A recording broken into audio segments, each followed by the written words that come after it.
All right, good morning, everybody. This is the First Warn Storm Team Chief Meteorologist Brad Panovich here in Charlotte, North Carolina. I just got the 11 a.m. advisory. Most of you have already gotten it as well, but I wanted to do a quick summary of what's going on today. A lot of changes happening now, and the impact on the North Carolina coastline especially is becoming more imminent, so you're going to have to start taking actions today because now we're getting to the point where we're about 48 hours from direct impact, and in some locations about 36 hours from direct impact. So let's go right to the satellite image here. This is the latest satellite image. We'll go in real close here, and you can see the center of circulation is in the northern Bahamas right now. You can actually see concentric eye walls, which is two separate eye walls, an interior one which is shrinking, a new one which is forming right here, and that's why you're seeing the fluctuations currently in the strength of the storm. I'll turn the radar on quickly because we are getting some radar from the Miami radar, and you can actually see that outer eye wall showing up with a kind of a weakness here. There's already been 40-mile-per-hour wind gust showing up here in parts of the Miami coastline, especially in southeast Florida. So let's get to some of the model data because I've been able to pick up some of the model data here in the last, I would say, couple of minutes from the NAM. And this is the NAM model. I'll turn the satellite off. This is going out to basically 2 o'clock Saturday afternoon. You can see the center of circulation approaching the coast. I'm going to go out a couple of hours here. We'll go back a couple hours. All right, again, this is about right here, 2 o'clock. You're going to 6 o'clock, and then you're going to 8 o'clock Saturday night. Then you're going ahead to 11 o'clock and has it right on the outer bank. So one thing I'm noticing, you see this big banding here? There's a front that's going to be back to the northwest and a trough, and it looks like some interaction is going to go on, which is going to smush the storm a little bit, but it's also going to spread the wind field out quite a bit. When you look at all of the tracks, here's the spaghetti plots you're used to seeing. There definitely has been a subtle shift to the west, and the consensus now is right here on the eastern side. I would say, excuse me, the western side of the Outer Banks and really in the eastern part of North Carolina. So that means Carteret County, Morehead City, Atlantic Beach is now pretty close, and even down to Wilmington is going to be pretty close for some impacts. Now, there's going to be some wind and waves up and down the South Carolina coast. We're likely going to see some strong winds, 30 to 40 miles per hour, but then the problems are going to occur up here because with the track hugging the coast, it looks like a huge section of the northeast is going to end up being impacted by the storm. And if it merges with this front and trough, you're going to have kind of like a mini superstorm here. You're going to have a very broad wind field that's going to spread the winds out over a very large area, and you're also going to get extremely heavy rain. So the impacts are actually going to be pretty wide. As we take a look at the track from Storm Pulse, one of my favorite sites for tracking, the one thing I like is that you can actually kind of get in real close and see where the wind fields are. These are the wind fields. You see the inner one is 58 to 73 mile an hour winds. The outer one is the tropical storm force winds. They're going to make it pretty far inland, but not as far west as our viewing area, but it'll be close. Then you go up into parts of the Delmarva Peninsula. This is going to be pretty strong winds, so probably a pretty high impact on the D.C. and Baltimore areas, and then moving up into the northeast, moving right over Washington, D.C. possibly. When you look at the steering currents, you really see that front and trough setting up right to the north and west. And if you look at the appearance, notice how it's getting smushed a little bit. It used to be north and south. It's getting smushed east and west just a little bit. There's our next shortwave coming down over the middle of the country. That's going to come down here. So I expect the northerly track to continue. So that right now would put it right at the Outer Banks. And then from there, it may hug the coast or get tugged back inland. So all the areas here in the northeast and the mid-Atlantic really need to watch this carefully. The steering currents show that pretty well. Here's our big ridge over the Atlantic, ridge over the middle of the country. Here comes our trough.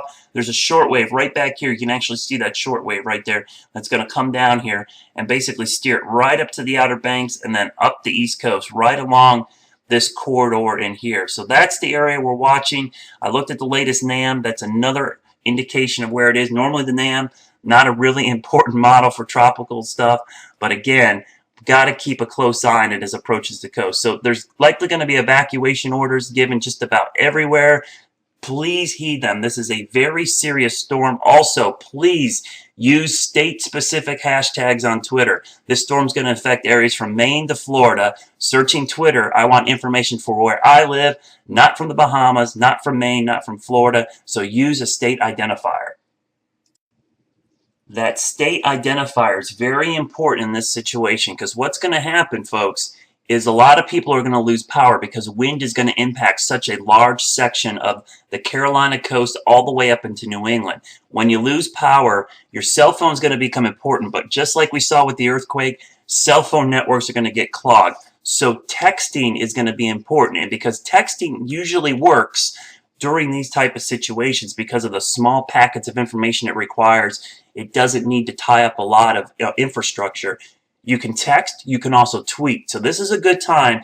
Go back and look at your Twitter account, find out what your number is or your contact to tweet via text, and save that into your contact section of your smartphone. That's a good way to keep up to date on stuff going on and also to send information out. So make sure you're able to do that, because it's likely we're going to see widespread power outages up and down the East Coast. And those state-specific hashtags are important, because right now people are freaking out up and down the East Coast. They're on Twitter, and if they search Irene hashtags, they get information literally from the Bahamas to Maine. That is cluttered information. If I live in North Carolina, I want to search evacuation orders from my government officials. I need to search NC Irene. That's what I want to see. VA Irene. And you're wondering, a lot of folks said, oh, hey, let's do Irene and the station identifier. Problem there is a lot of people are on TweetDeck, they're on Seismic, they're using a lot of different third-party apps. When you plug in hashtags, they autocomplete. If you put Irene first, it's always going to autocomplete to Irene. In this case, use the state-specific one. It'll autocomplete to the first letter that you're putting in there. So that's why on Twitter, I recommend using the state identifier first, then Irene for state-specific information. If you're a weather geek like me and you're just doing general Irene stuff, stick to the Irene hashtag. But if you're doing state-specific stuff like evacuation orders, road closures, shelter openings, stuff like that that's specific to a county or state, please use the state identifier. It will greatly help in this situation. We've got time to watch this. You should have started preparing earlier this week. For those that prepared, now is the activation time for that plan. Go ahead.